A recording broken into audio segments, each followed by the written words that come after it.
시청자 여러분 안녕하세요. 김동수입니다. 올 상반기 기준입니다. 1월부터 6월까지 파산을 신청한 기업이 1000여 개에 육박하면서 반기 기준 역대 최대치 경신을 했습니다. 법원 행정처에 따르면요, 1월부터 6월까지 6개월 동안 전국 법원에 접수된 법인 파산은 978건으로 1년 전보다 36%가 급증을 했습니다. 올 들어 하루 평균 5개 기업이 사업을 접은 것이라고 보면 되겠습니다. 팬데믹 사태 이전 2019년도에 비교하면 2배 이상이나 불어난 수치입니다. 파산 신청을 한 기업들은 대부분 중소기업들이었습니다. 팬데믹 위기를 겨우 헤쳐나온 중소기업들이 숨 돌릴 틈도 없이 고물가, 고금리, 고환율, 3고 시대의 복합 위기를 맞아 쓰러지고 있는 것입니다. 특히 상반기에 회생을 신청한 기업은 810곳에 그쳐 파산 신청보다는 적었습니다. 회생 절차에 드는 비용조차 부담이 되거나 재기 의지를 잃어버린 중소기업들이 회생 대신 곧바로 파산을 신청했다는 얘기가 됩니다.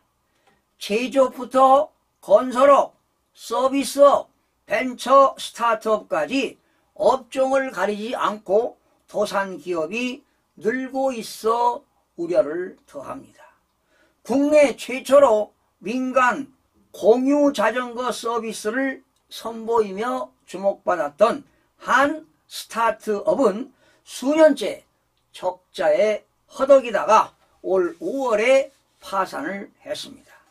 특히 공사비 급증과 부동산 프로젝트 파이낸싱, PF 부실 여파로 상반기에 폐업을 신고한 종합 전문 건설 법인들이 1800곳이 넘었습니다. 경기 반월시와 공단 등에는 급매 현수막을 내건 채 문 닫고 있는 공장들이 수두룩합니다. 문제는 하반기에도 기업들의 경영 여건이 나아질 기미가 없어 줄도산이 계속될 수 있다는 점입니다. 1,400원을 위협하는 원달러 환율 탓에 수입 원자재 값이 폭등해 경영난에 시달리는 중소기업체가 상당수입니다. 중소기업들이 은행권에서 빌린 돈이 역대 최대인 1,028조 원을 넘어선 가운데 연체율은 갈수록 늘어나고 있습니다. 빚으로 연명하는 한계 기업들의 부실 폭탄이 터질 가능성도 배제할 수 없습니다.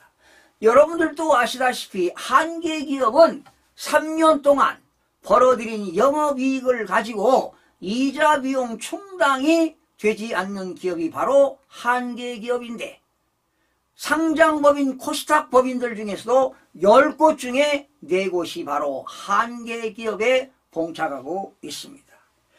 회생 가능성이 있는 유망 기업과 장기간 부채로 연명해온 부실 기업을 가려내 구조 조정을 서둘러야 할 때입니다. 일시적 유동성이기에도 미래 성장성이 충분한 기업은 국가가 적극적으로 지원하고 기술력을 확보해서 국내 시장을 개척하는 선순환의 고리를 만들어 주어야 할 것입니다. 당장의 충격을 피하기 위해 회생 가능성이 없는 기업까지 끌어안고 가다가는 크나큰 위기를 맞을 수도 있을 것입니다. 시청해주신 여러분 고맙습니다.